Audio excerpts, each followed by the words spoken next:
or to the cloud. Okay. All right, well, I'm gonna let everyone in right now, and then I'll just maybe give until the 8:02 mark. Does that work for you? Sounds fine. Okay.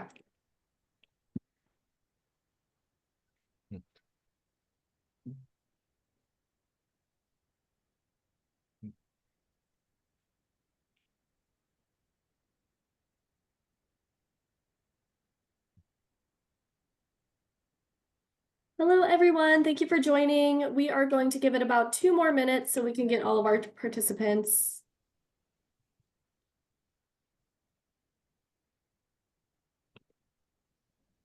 Give them a chance to get settled and join.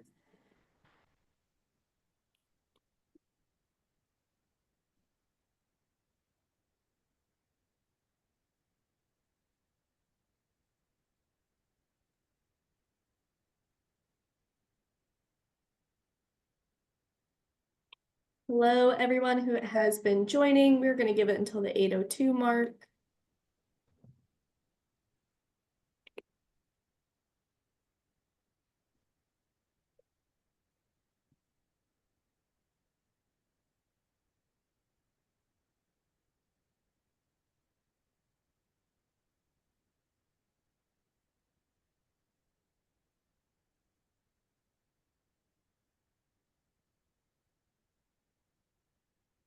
All right, we are almost there.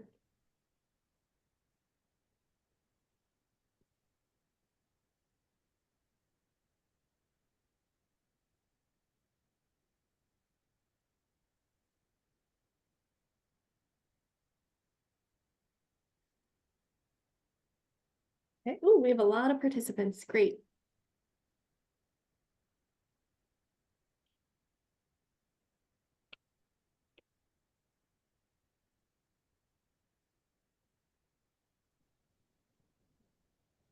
Great. I think we can start some introductions. So hello, everyone. Thank you for joining us this evening.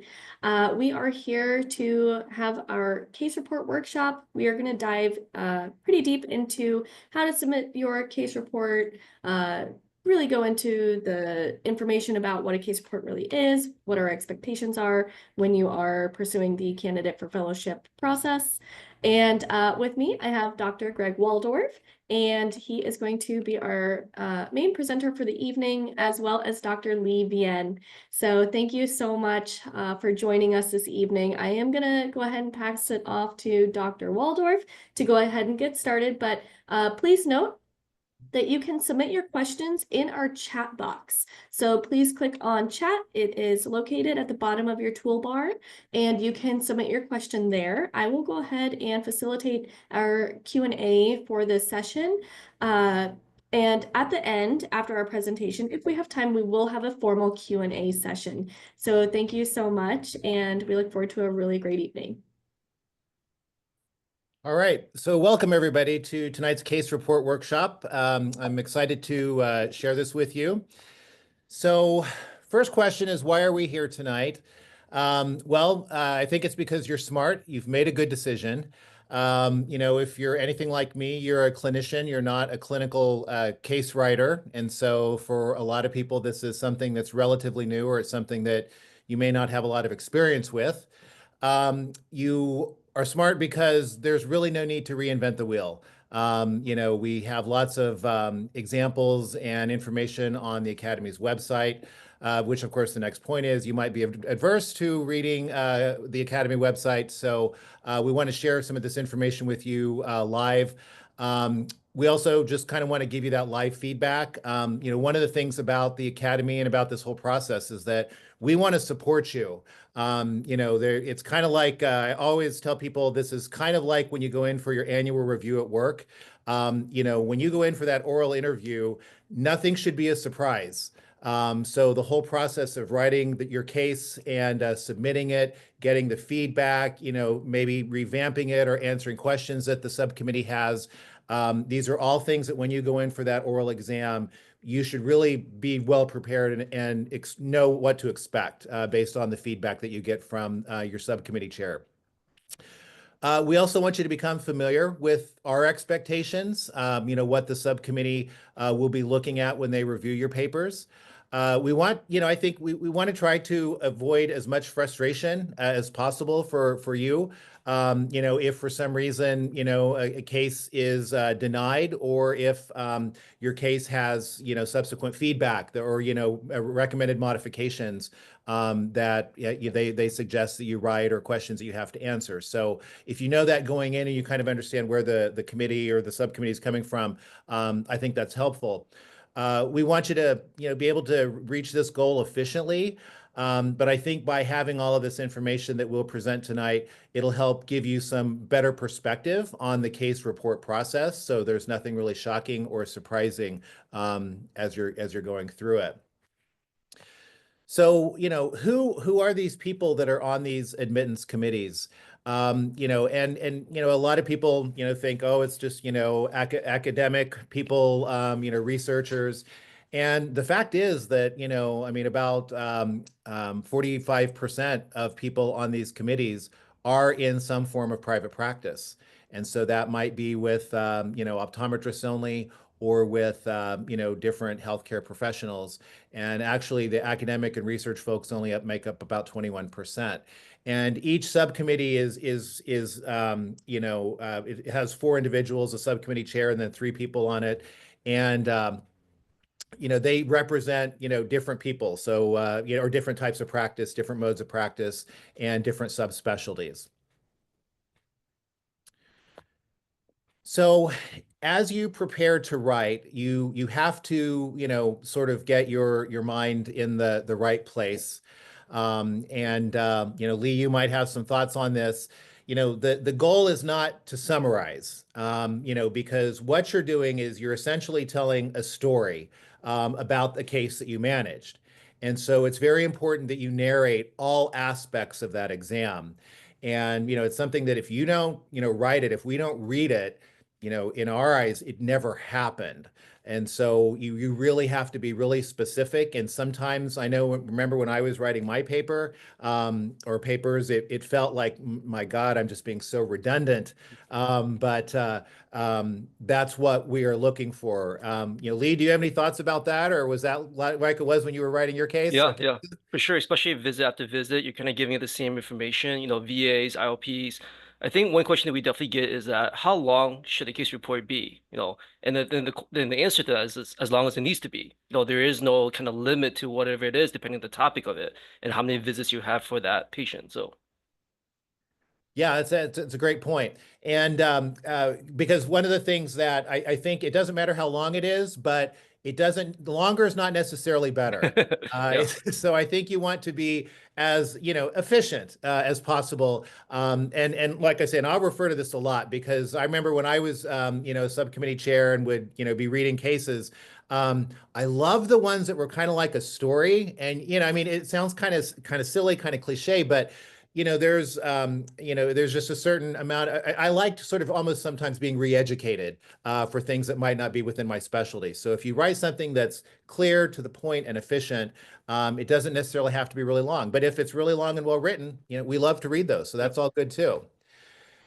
So, basically some of the common pitfalls that people fall into, and if any of these apply to cases that you've already sort of started, don't worry about it.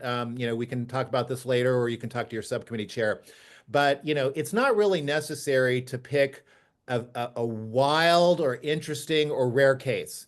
That's not necessarily what we're looking for. I mean, if you have a wild, interesting, and rare case that you're really excited about, God bless you, write about that. That would be great. But you don't have to look for that. So don't feel the need for that. Another thing is, there's nothing necessarily wrong with writing about a co-managed case. But if the patient doesn't come back to you, we're not interested in that because you're not really, completing or taking care of the patient from beginning to end. If you're just observing a case, obviously that's not going to be accepted. If there's a really short duration of observational follow-up. Now, if there's something where you're doing, you're caring for a patient, and I have diagnosis dependent here because, if you're really managing a large, portions of that case, and there's a high level of complexity, that might be something that, the subcommittee would accept. The other thing is, we don't want really low complexity cases. I mean, a bacterial conjunctivitis case, not necessarily going to be, just front to end, something that would be accepted. If it had some interesting component to it that was atypical or different, that would add a certain flavor to it that would probably be accepted. Have you seen any other pitfalls or things that you might think of, Lee, that people should look out for, or that maybe you've done or seen in reviewing cases? Yeah, I think the biggest thing is like looking for the right case, right? That's really important because you want to go down this rabbit hole of using the wrong case and writing it all up. I think the biggest thing is looking at decision making. So the committee is looking at, decision making process. So how involved were you in that case, and well, how did you contribute to that case if it's a co-managed case? So I think looking for a case that again you're gonna be able to see kind of from the beginning to resolution, or at least the ability of that case is good. Like I think one of the things that people look for is like a glaucoma case, right? Glaucoma cases are really complex because it's hard to show stability of that condition or even resolution, of course. So I think just finding the right case is important. Yeah, and what we're looking for is, are you treating the patient to the standard of care, and again, that comprehensive workup aspect of it, and you're providing direct patient care. And if you have any questions, about a case, like Lee said, before you write it up, definitely a great idea to reach out to the chair of your subcommittee and just say, hey, I've got this case, this is where I'm thinking about going with it. And they'll give you feedback. They'll let you know if that's something that can be accepted, so you don't waste your time and energy on a case that, is going to be rejected or denied. All right, so throughout this, I've just put some case writing tips. So one of the recommendation I would make, and maybe we don't always have this luxury, but choose a case that interests you. One that you love to work on, because I think when you do that, not only is it more fun for you because you're interested, you feel like you're learning, you're growing, but I think your enthusiasm for the case kind of shows through. And if it doesn't show through in the actual writing, then definitely during the oral, interview, they'll see your excitement, and that kind of passion and joy is sort of infectious. And I think that's one thing that can kind of I to sort of tip the scales, or make it more likely that you're going to pass your fellowship exam. So that would be one of the things. Now, again, if you're just kind of got more of a standard case that maybe you're not absolutely in love with, that's not a problem. But you're going to be spending a lot of time on this. So if it's something that you're interested in, or that you feel like you're learning from, or that you're growing from, I definitely would recommend choosing that type of case if possible. So one of the things that you're most likely going to have to do is complete some type of revisions. And this is part of the process. So it's not anything that's, don't feel bad about it, because again, you've got to view this whole thing as a process. And so if they ask for, you to rewrite certain sections, they might want more detail. Some of the feedback may be that they have a series of questions they want to, have you answer in your writing in the case. That's all normal. It's very uncommon to have a case that's accepted as is. And some of the most common causes of revision requests from the subcommittee might be just that things in the clinical narration of it are too brief. And again, like Lee and I were saying earlier, it feels so redundant when you're typing patient presented this day, visual acuity was 20/20. You're like, oh, how many times do I have to do this? But just stick with it, okay? Also, if there's not a really enough sort of discussion and sort of that tied in with that literature review, if you don't use third person or past tense, if your differential diagnoses, aren't really well-rounded or comprehensive, if any part of your treatment and management is not standard of care, that will be flagged. if the management's sort of unclear, like they can't really see what it was that you were doing to treat that patient, that is another thing that I know I've flagged patients on, or excuse me, candidates on. And I've seen cases where, the treatment and management was actually incorrect or just very poor. And so, before you submit your paper, your case report, have some of your colleagues take a look at it, and then ask you questions. I mean, it's kind of like a mock oral interview. And then you can also have your colleagues, proofread and make sure that everything kind of has a nice flow, and that, from the beginning to the end, that things make sense, things are spelled properly. I mean, there's really no excuse for having, with Grammarly and spell check. I mean, there's no reason to have, poor, writing these days. There's so many tools at your that are easily accessible. So, is there anything else that that we missed here, Lee, that you've seen, or any thoughts on this one? Sometimes I recommend actually to have someone not in the profession maybe proofread your paper. So someone like maybe not optometry related, so they're not stuck to the content, but they can actually look at the flow of your paper. I think that's very helpful. One of the things I also get back is that people may not be following the case report type of format, which we'll probably go into next, but they're not following the case report format. It doesn't flow cohesively overall. And then one of the biggest things I see is like not having enough literature review for that topic. And one of the things I always do is that if it's a big topic, and I will go to literature right away and see what their citations are and what their references are.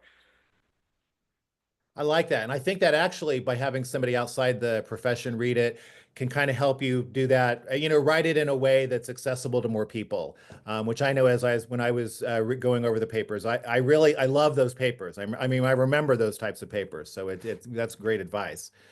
All right, exactly. You're spot on, Lee. We're going to talk about that case report. So these are the 6 portions of the case report.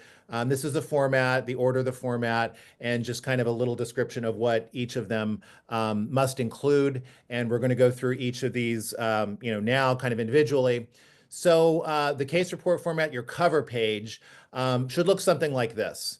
And, one of the things, a little tip here, if you want to make your subcommittee chair happy, definitely title which case this is. So this in this example is case report number 3.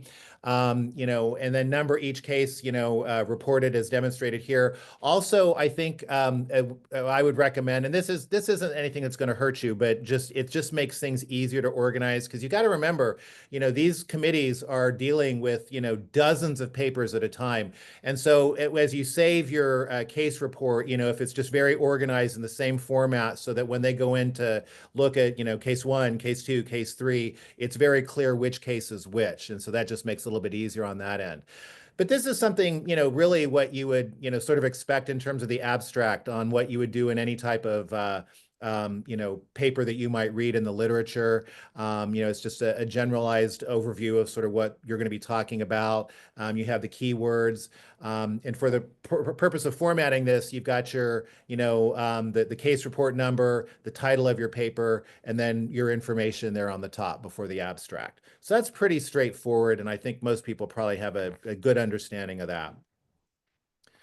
The next section is the introduction, and this is really, why is this case important, relevant to practice? So it's just sort of, again, it does feel a little redundant. You write the abstract and you're writing the introduction and you're thinking to yourself, gee, this sounds a lot like the abstract. But again, it's just, we got to go through these different steps. And as as you start writing these, if you haven't started writing your cases yet, I mean, it just feels like so impossible, like so insurmountable when you begin. But just start kind of, just putting stuff out on paper, and then as you go through it and have people read it and give you feedback, you can make it a lot easier, or you can make it a lot more cohesive from front to back. one of the things we'll mention later, but you can see here right after the first sentence, actually, how they cited and with the small, superscript one. That's how you have to cite all or refer to all of your references throughout your paper. So definitely working with some form of reference management system. I work with Zotero. I think I don't know. Would you work with anyone in particular, Lee? Not really. Even Google has it too right now. So Oh, that's okay. yeah, there's so many out there right now. So they're pretty much you're not like the old days where we had to like reference everything. It's so much Yeah. easier now. So yeah, but definitely make your life easier. Do that. Something that could format it for you. And then you've got your case report format, the case body. And this is the clinical narration. So this is where you're, starting with day one. How old was the patient? How did they present? What clinic was it? And then basically everything they presented with. And this is where you want to, include everything. And it seems like this it really isn't relevant, but I would initially start by, putting it all down, and then you're just telling the story. You can always weed things out. You'll get feedback from the subcommittee on, on some if there's some, too much or too little. But you're just kind of laying this case out and each and every visit. So this at the top here underlined, it has the initial visit 12/30/21. This was day one. And so in this case, they're going to go day one, day 3, day 7, whatever. And you just want to kind of keep the story moving from the first visit throughout the entire treatment process. And even if that includes, a referral to somebody that you co-manage the patient with, you want to include, any of the notes that they send you. So like if they had a visual acuity, if they had IOP measurements, anything like that, what was their diagnosed finding? And so then the patient comes back to you. You want to include all of that so that there's no sort of missing pieces of the case as the reviewers are looking at it and reading through it. Now, one of the things, and this is not a deal breaker if you don't do this, but if you are, looking to write a case report and you haven't started yet, if you have images, images are great. I think that it strengthens your case. I mean, I think it, makes it a lot easier for the committee to read and sort of understand, because when they can look at what it is you're seeing, it kind of helps them, sort of get into your mind as to what you were thinking and as you were going through this case management. Again, not having cases like if you've already started and that patient has, moved on, the treatment is complete, it's not going to count against you. But just if you can include those, I would highly recommend including images, any type of visual field, OCTs, anything. If they had type of, imaging or anything like that, those are all very helpful. And I think they go a long way to really elevate the quality of your case. And then we have the discussion, which is basically the review of your treatment and management, with, the literature review kind of weaved into it. And, this is just your kind of sort of, talking a little bit about the case, about the diagnosis that you made, and kind of reviewing that and going over and just, really sharing a lot of the literature that you looked at.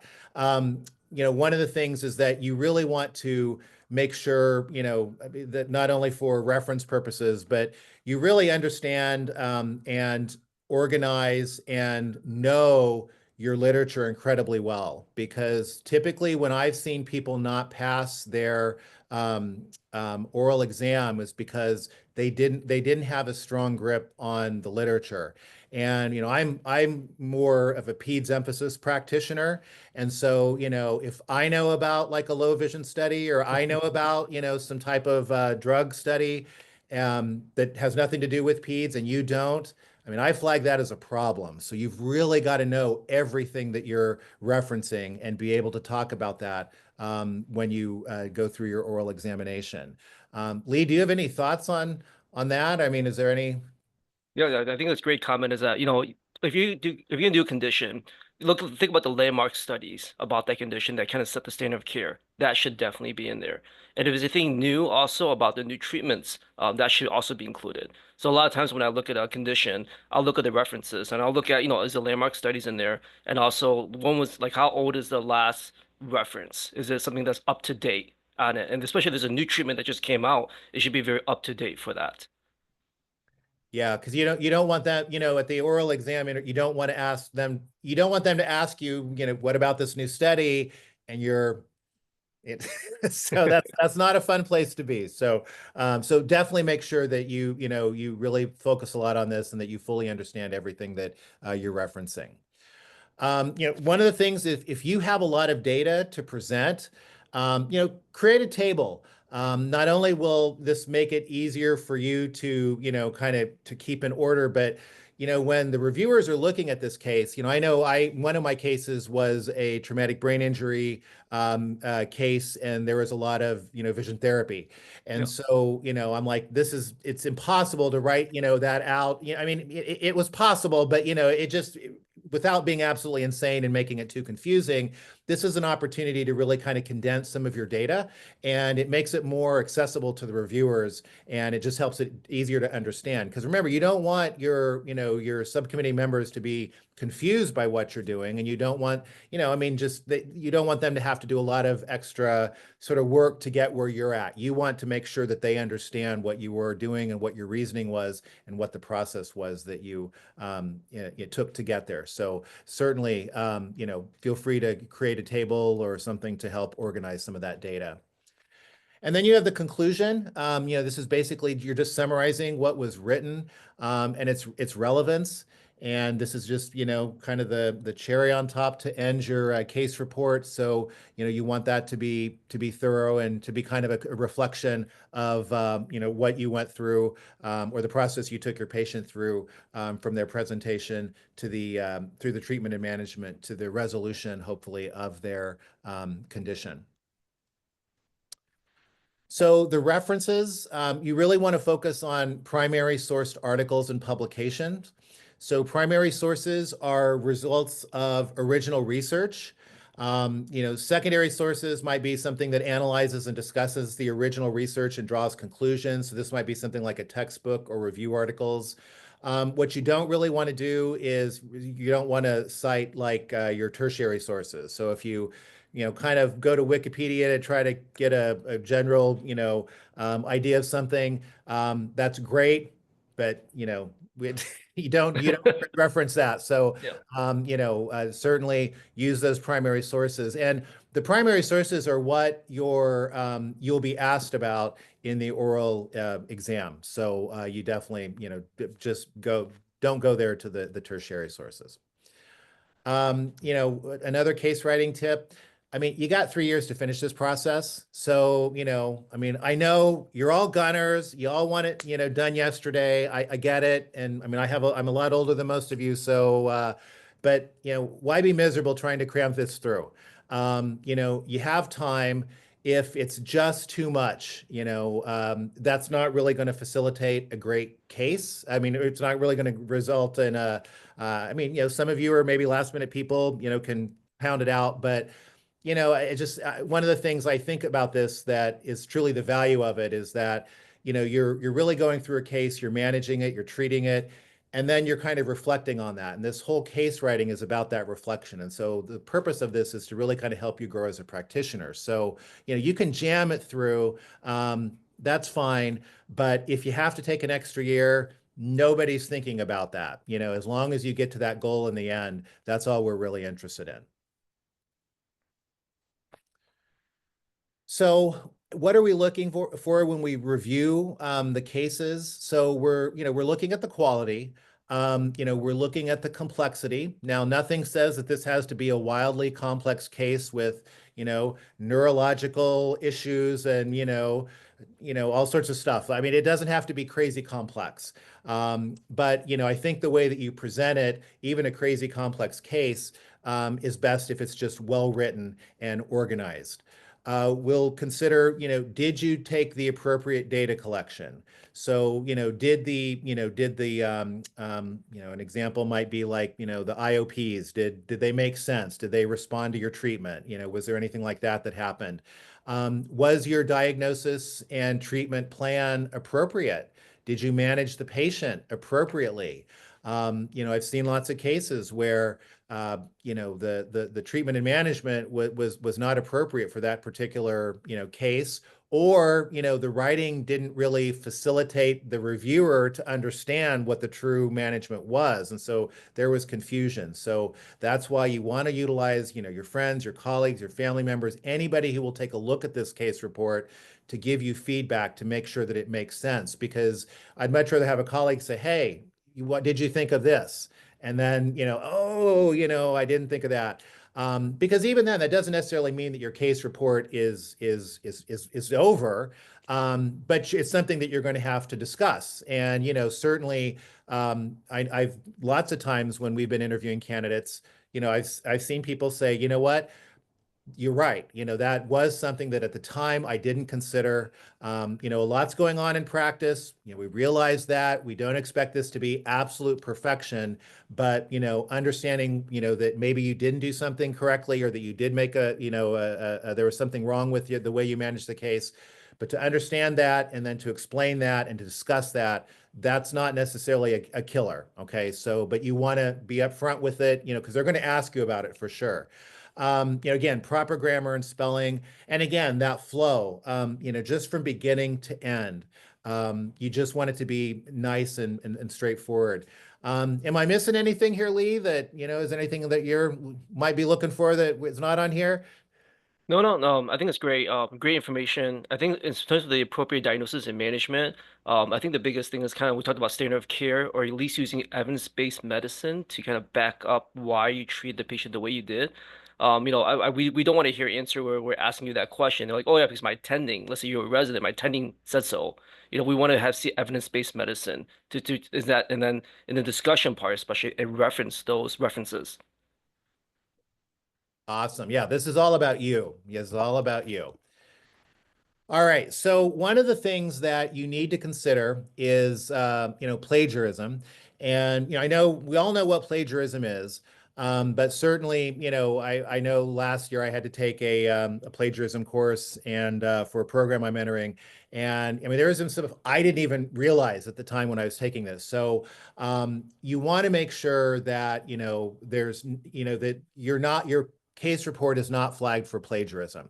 So when the subcommittee chair receives your case report, they run it through software that looks for plagiarism. And everybody's it has a similarity index.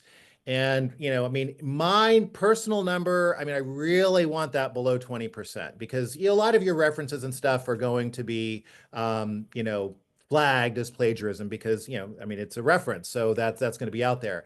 But what the software does is it highlights everything throughout the entire paper from beginning to end that was kind of sourced or copied too closely from your references.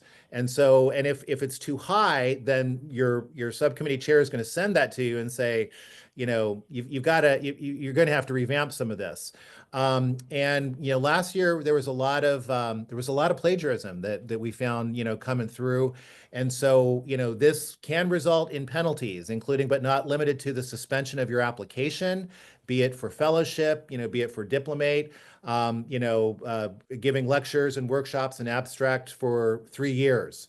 So the QR code below at the bottom of the slide will take you to the Academy's website that has, or it'll actually be a document that talks a little bit about plagiarism. And there's some resources on the Academy website that talks about that.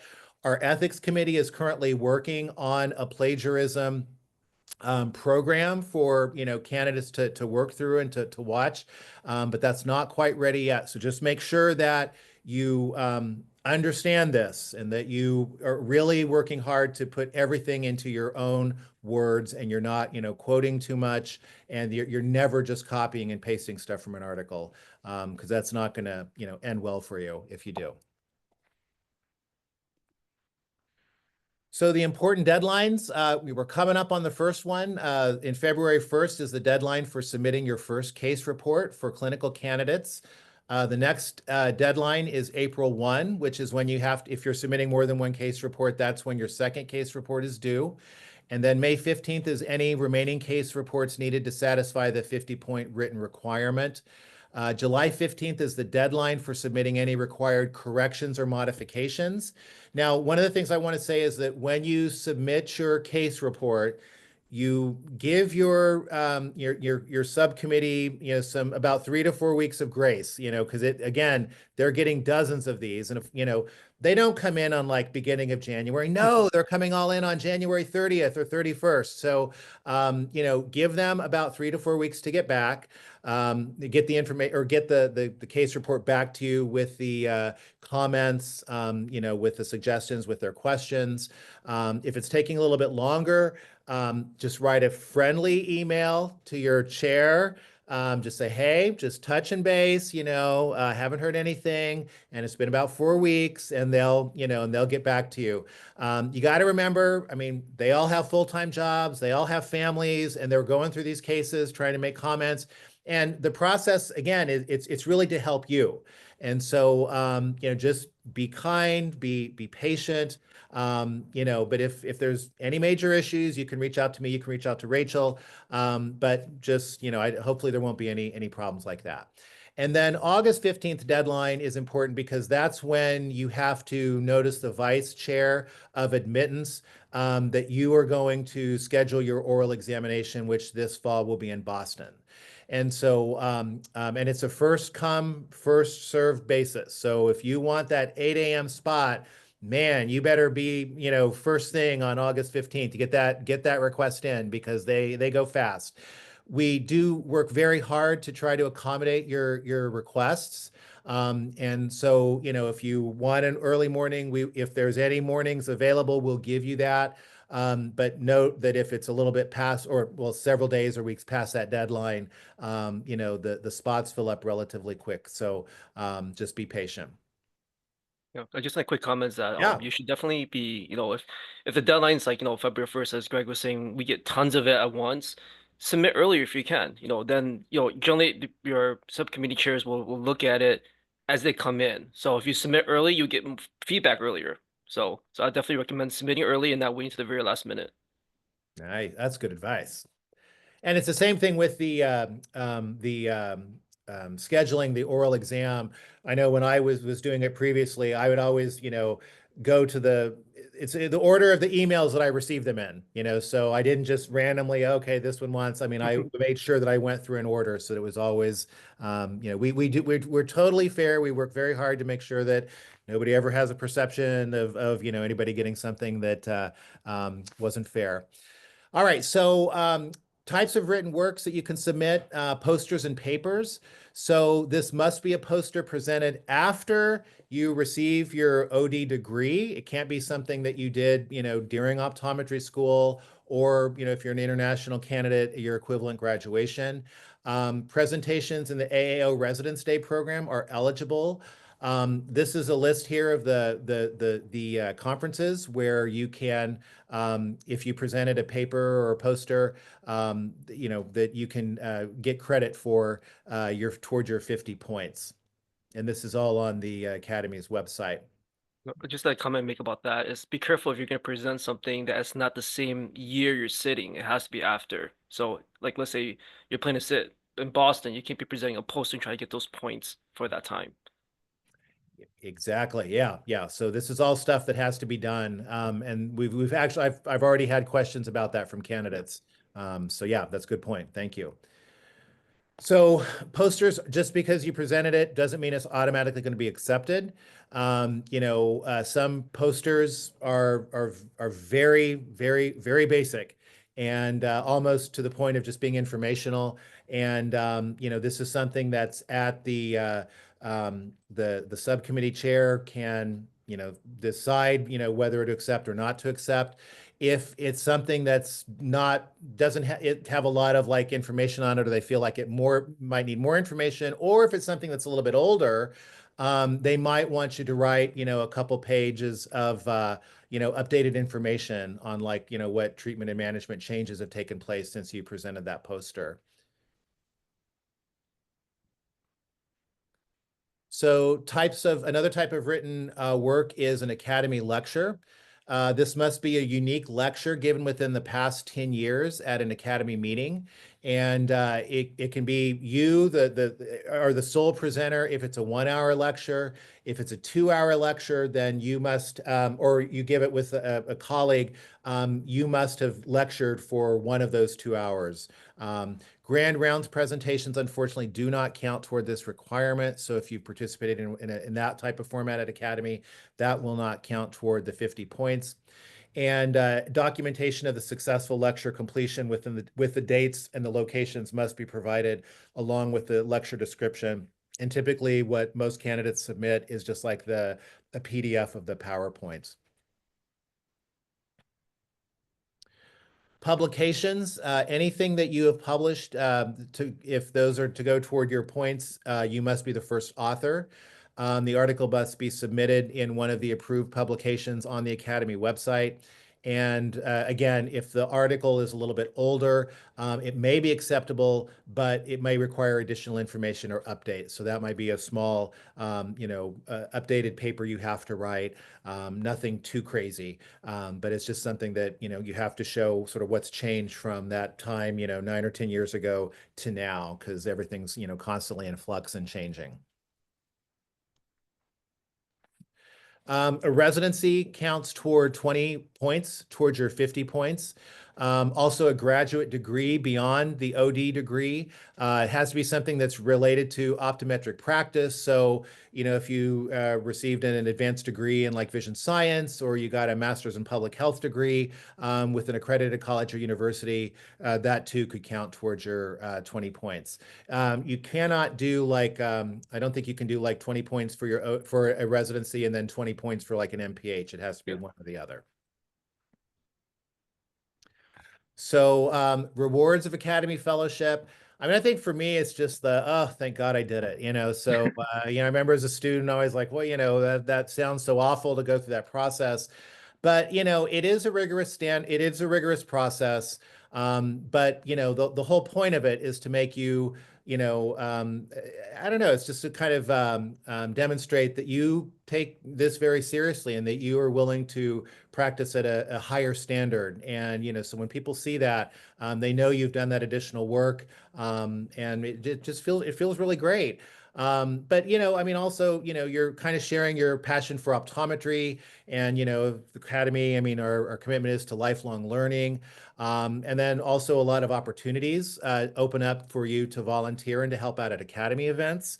One of the things we look for when we're doing the oral examinations is if the case reports are strong and the oral interview is strong as well. We write down names of people who might be good candidates to participate in interviewing future fellows on the subcommittees. So is there any specific thing you love about being a fellow, Lee? No, I think it's the kind of be able to go to the academy and share different ideas. I think there's all these, our special SIGs, or special interest groups that we can join off. I'm part of the neuro-ophthalmic group, part of the glaucoma group, the retina group. So you're constantly getting a lot of new information and collaboration with different people. And I've already referenced this. The goal of, Academy members is lifelong learning.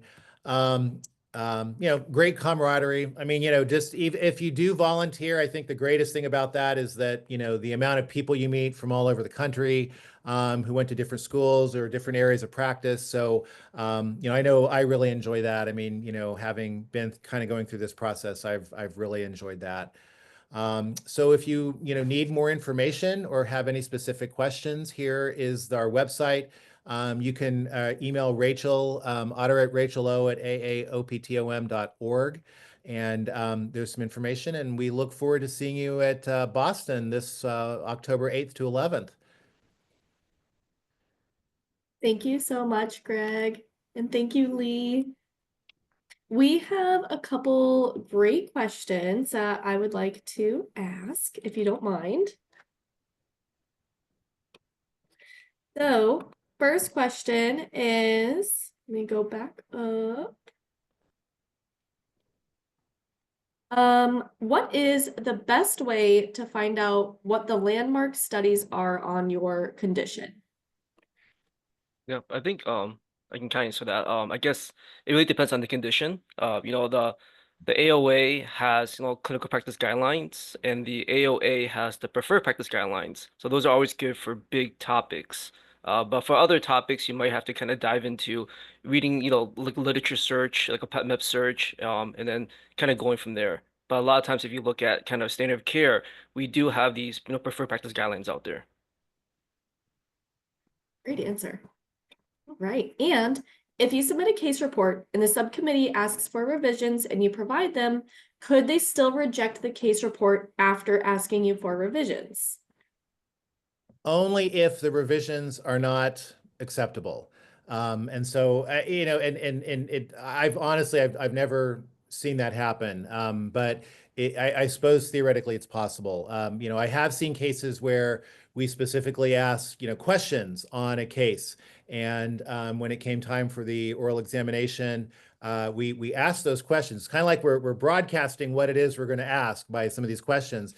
And they had never really addressed that in modifying the case, or they couldn't really give us good answers. So unfortunately, those were individuals who did not pass the oral examination. So if again, the purpose is not to shock or surprise you at that oral exam. So if you have questions, talk to the chair. But again, the purpose, their goal, our goal is to really guide you from the beginning to the end. And we want you to succeed. And so just if the only way they would do that is if you didn't answer the questions or you didn't address them kind of as they thought. But again, open communications, talk to your chair. Yeah, I think Greg, Now, you make if a you great. were asked, oh, go Sorry, ahead, go Lee. ahead, go ahead, go ahead, go ahead. Oh, I was going to say, if you were asked to do like many revisions, should you just abandon the case report and start a new one? I would ask my chair, I mean, but a lot of revisions, I mean, that doesn't necessarily mean it was, poorly written. I would look at it like turning it into my teacher and then just, giving it back to me with feedback. And so, now you kind of know what direction you need to go in. But you could have, again, ask the chair, like, do you think this is something that, should I do something else? And they can give you that feedback, and they'll be straight with you. But usually, if they felt that was not a salvageable case or that was a terrible case, they would let you know. I mean, they would just flat out reject it from the beginning. So, just because you get maybe more suggestions for revisions, I think that means they feel there's something there. You just need to get it there. Lee, did you have another point? We were. No, no, I think you make a great comment about how, we don't recommend, we don't pass until set you up for orals. We don't set you up for failure. Pretty much when we're suggesting that you're ready for your orals, we think you're ready for it. So we're preparing you for that. So that's where all the revisions, everything comes from. I think one of the things is like I've seen a case where after revision, we did unfortunately had to reject the case was because the the the candidate was hoping that they were able to obtain outside records for a patient. So that they had referred the patient out and they were hoping that they can still get those records, but unfortunately they weren't able to get those records. So initially we had asked for the revision, we need those outside records to help complete the case, but it was an appointment visit, and then they weren't able to get those records. So unfortunately we had to reject the case at the very end. And I think that as you're thinking about your cases and as you're working on them, if there's anything at any point you think, I wish I had this, or, like in that case, it'd been great if they had reached out to the chair and said, hey, I don't get these. If I can't get these, do you think this is going to be a problem? And it would have saved some time. So again, just communicate with your chairs. Just another comment real quick about picking the case report. It really depends on your modality that you're working with, because I have a lot of people that come in like, oh, all my cases are low vision. Is that okay? And it is okay. Yeah, it just depends on the different variety of low vision cases.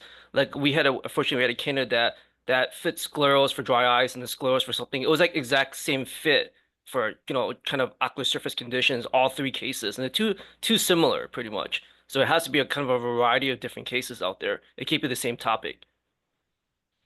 Great points. And that goes same for like posters. If you have like two posters that are wildly similar, Yeah, that one of those will not be accepted. So you can only do one of the two. It has to be something very individual and unique. Thank you. So another question. I am currently an ocular disease resident in an OD-MD practice. The case that I have chosen was a patient referred to one of our MDs whose clinic I was working in for the initial exam as well as follow-up exams. I examined the patient prior to the MD for each visit for this patient. Is that an acceptable situation of a case report? If so, is it okay to just clearly state that I examined the patient prior to the MD who confirmed all of my findings? Lee, have you had, do you have thoughts on this? It has to show decision making in the like, Okay. independent decision making, right? So that's the hard part about that. Like if you saw the patient and you made the decision making, it's a little tricky when there's a, there's another provider overseeing that case. So that might be a tricky one. Mm-hmm. Yeah, and that Yeah, would be one. Oh, go ahead. I was just going to say I would recommend submitting that either to myself or to Greg, and we can discuss this further and look into that matter a little bit more. Okay, well, let me move on to the next question. Okay, articles over 10 years ago. Can you elaborate on that point that you brought up earlier? Was it Was regarding the publications or? For anything published 10 or plus years ago. by the candidate? Correct. Okay. Yeah. So that would be another thing where you might want to, you can reach out to Rachel, to me. I mean, but I think your subcommittee chair would be the person, that you might want to reach out to and say, hey, I've got this. It's like 11 years old. And because I think it's going to depend on, what the publication is about. So if it's something that was, I don't know, before, OCT, I mean, of course, that's going to modify the management dramatically, or it's going to modify a lot of the characteristics of that publication. So again, this might be a situation where if your chair agrees to accept it, but you have to write what has changed from that publication date until now, that may be the additional work you have to have for that to be submitted. Do you have any thoughts on that, Lee? No, I definitely agree on that. Thank you both. And can you get credit for completing a master's in healthcare administration? My gut would be yes. But I might have to ask the question. I don't know if I have the power to say yes. It is a unique Yeah, situation. it is. I would recommend submit it, and we can always review it for confirmation. Yep. Yeah, I mean yeah, I don't know. All right, thank you. And what if I presented a poster at HOA and the following year I wrote an article about the cases that were published in a recognized journal? Can both be used? I think this goes back to the posters that are very Yep. similar. Yeah, Correct, no. correct. Topics, yeah, different topics. Yep. Yeah, only one of those would be accepted. And what is the deadline for presenting a poster at the Academy in October? So this is a question for a candidate who will be presenting a poster but needs to get their work submitted on time for the deadlines. They wouldn't count. So, if they present a poster for, let's say, this coming up Boston meeting, they can't use that poster points to sit for their orals. They can sit the following year, but they can't sit this year. Perfect, thank you. And we have a lot of great questions, so thank you both. For writing the case report, is it okay to use common abbreviations such as OD, OS, etc., or should you write out the word like right eye, left eye, etc.? You can use the common abbreviations. Yeah. Every time you use abbreviation, especially like OCT, you should write it out first, the very first time you talk Yes. about it, and then later on use abbreviation. Thank you. That's one of my pet peeves. Yeah, me too.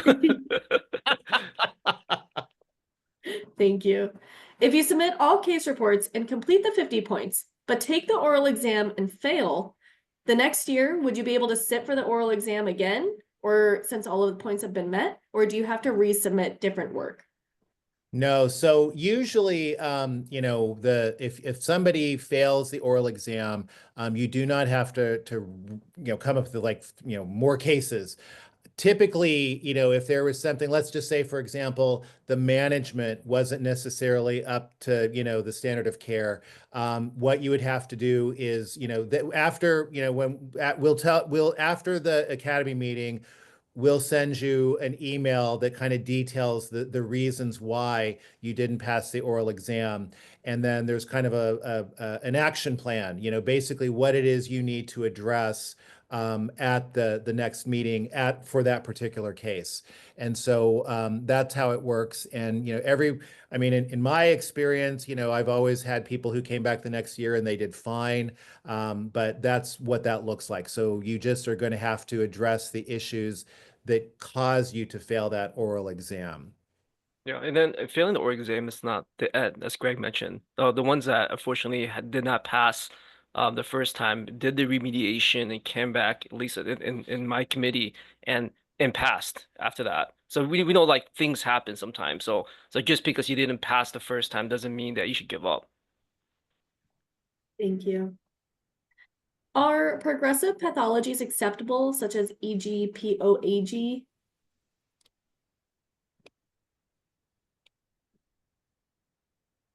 If you Yeah. need more Yeah, insight, let me know. yeah. So yeah, Sorry. as I mentioned earlier, glaucoma is a tough one, especially you talk about POAG. It's a tough one because it's progressive, but you need to be able to show enough I guess follow-ups that this condition is stable.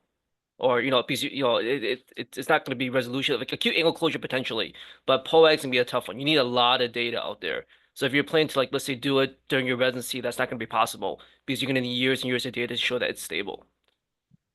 So it's doable. It's just that you need a lot of data. Valid And point.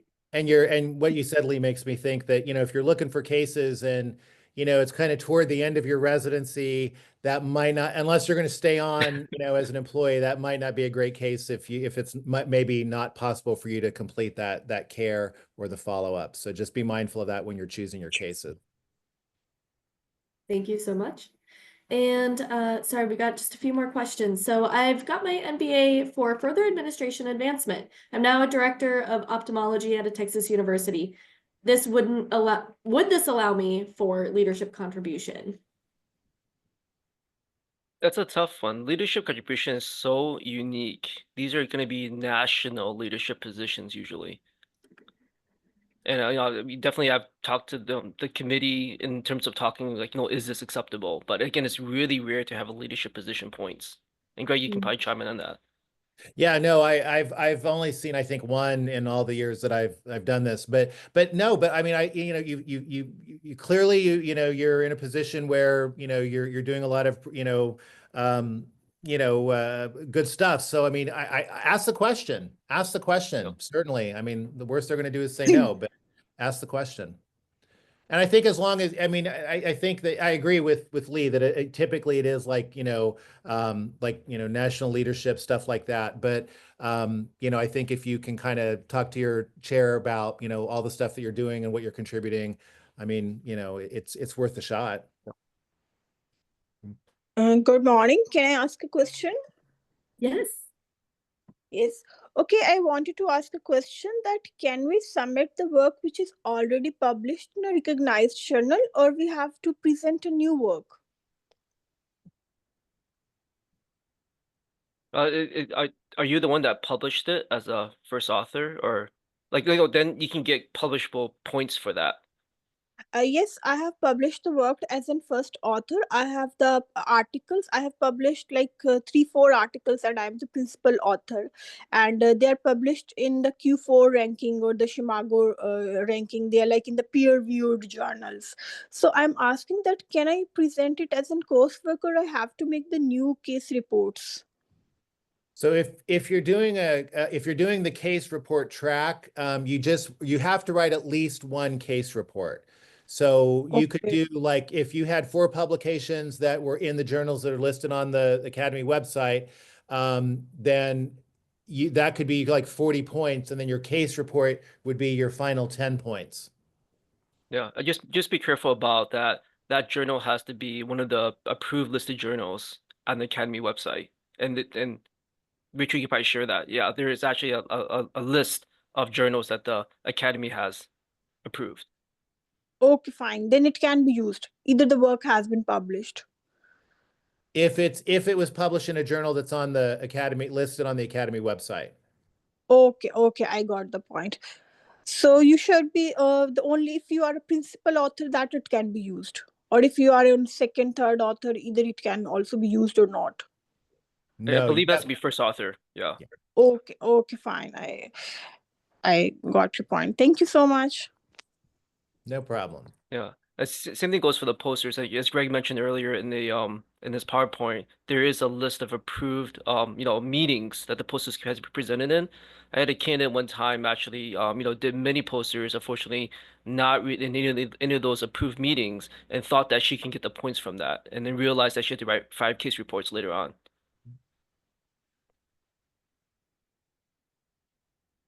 Okay.